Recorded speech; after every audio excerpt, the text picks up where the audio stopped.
Hi, hello, welcome folks. Welcome to Lit Valentine. It's my pleasure to welcome you all on this October 1st.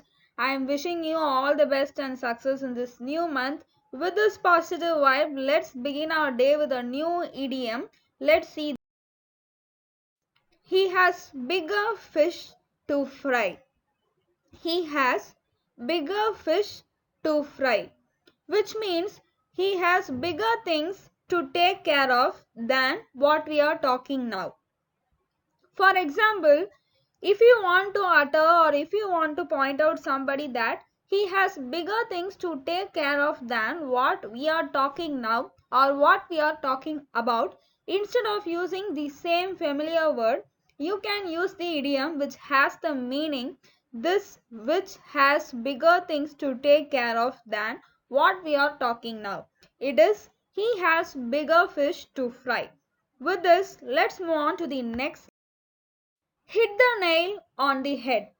Hit the nail on the head. Meaning, get something exactly right. Somebody know they will state the different things in a very complex manner. So while they are talking like this, immediately we will point out that get something exactly right. That is, come to the point like that. If you want to utter this kind of meaning or the word related to this kind of meaning, you can use the idiom hit the nail on the head. Okay, hit the nail on the head.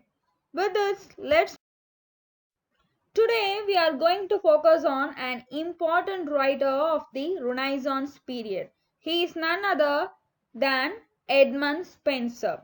Edmund Spenser was a very major Renaissance writer, my dear friends. So with this, let me explain you about the birth of Spenser. If you take Spenser, he is very known for his Fairy Queen. But certainly that is not the only book he wrote. He was born in the year 1552, 2 years before Philip Sidney was born and 12 years before William Shakespeare was born. So keep all these new points in your mind. Let me continue about Spenser. Spenser was a statesman. He worked with some politicians and noblemen and even went to Ireland as an English planter.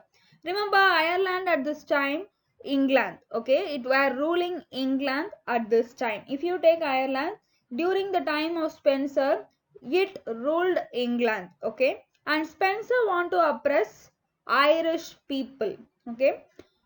Let me tell you once again that during the time of Spenser, England was the most predominant country during that time. So during that time, England had a power in their hands. So England was the place who controlled Ireland, and Spenser wanted to oppress the Irish people and they rebelled against him, which resulted in the Tyrone Rebellion. Okay, in which poor Spenser lost his wife and child. Anyway, Spenser wrote the first book in 1579, The Shepherd's Calendar.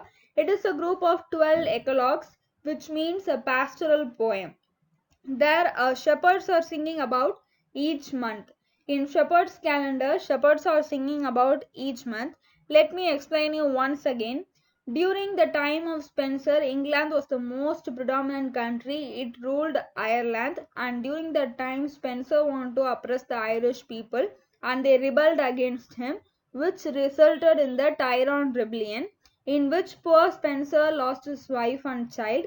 Anyway, Spenser wrote his first book in 1579, The Shepherd's Calendar. It is a group of 12 eclogues, means a pastoral poem. There the shepherds are singing about each month. The tradition was actually started by Virgil. If you take the shepherd's calendar, it was modeled on Theocritus and Virgil. The shepherd's calendar, the work of Spenser, was modeled on Theocritus and Virgil. In shepherd's calendar, there is a rustic shepherd called Colin Clout. Colin Clout, who appears later in other works of Spenser, also representing Spenser himself, a character drawn from John Skeleton. Now the shepherd's calendar was not written under the name Edmund Spenser. He wrote Imaruto. Okay, he wrote it under the pseudonym Imaruto meaning unworthy. This is actually a classical tradition where the author will talk about himself in a self-deprecatory manner. For example, I am a great man, I know everything. Not that kind of tone will be there. I know nothing, I am unworthy. Like that, they will not talk about like this. So this is actually a classical tradition where the author will talk about himself in a very derogatory manner. Okay, so there is also some commentary written by E.K. initials in Shepherd's calendar. We don't know who it is actually. Following Shepherd's calendar in 1591, Spenser wrote a book called Complaints.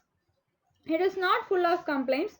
It is actually a book full of poetry. Complaints has poems like The Ruins of Time, The Tears of the Muses, and one famous poem is called Prosopopoeia. It has an alternative title which is very famous, that is Mother Hubbard's Tale. At that time, he also wrote an elegy. So what is that elegy? Let me tell you about that in the next. During the time, he also wrote an elegy that is called as Daphnaida. This is happening in 1590s, the time in which he is also writing the Fairy Queen.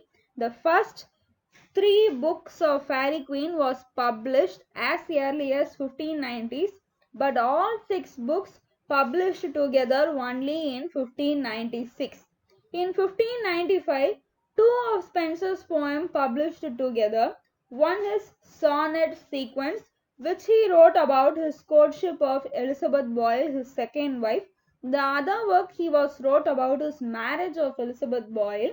It is Amaroti and Epithalamion. If you take Amaroti, Amaroti is a sonnet sequence. It contains 89 sonnets and it is written in the Petrarchan tradition mostly.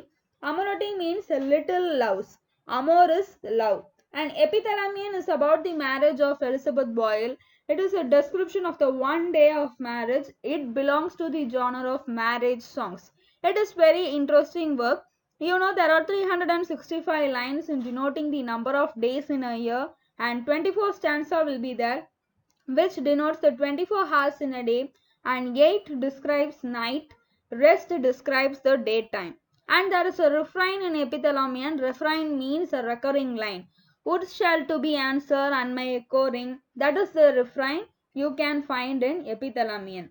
If you take Amaroti and Epithalamion, both published together in 1595, and the next year 1596 came Prothalamion. In Epithalamion is about marriage, then Prothalamion is a word coined by Spenser. It means before marriage. It is like a betrothal song or spousal verse. Prothalamion is about the betrothal of two aristocratic ladies, that is Catherine and Elizabeth Somerset. They are the daughters of Earl of Warstone and they engaged in the house of Earl of Essex. He was a very famous nobleman at that time. In the defeat of the Spanish Armada, he played a very crucial role. With this, to the end of the slide, my dear friends. Spenser gets continued in the upcoming video. Thank you for support in my upcoming videos too. And here once again a reminder for you all. Related links are provided in the shorts and videos of Lit Valentine. Playlist also provided recently, so you can check all the previous videos in a very concise manner. You don't want to browse here and there and gets complicated. Related links are provided in every shorts and videos of Lit Valentine, and playlist also created, my dear friends, so keep using that. Stay tuned with Lit Valentine. Take care. Bye bye.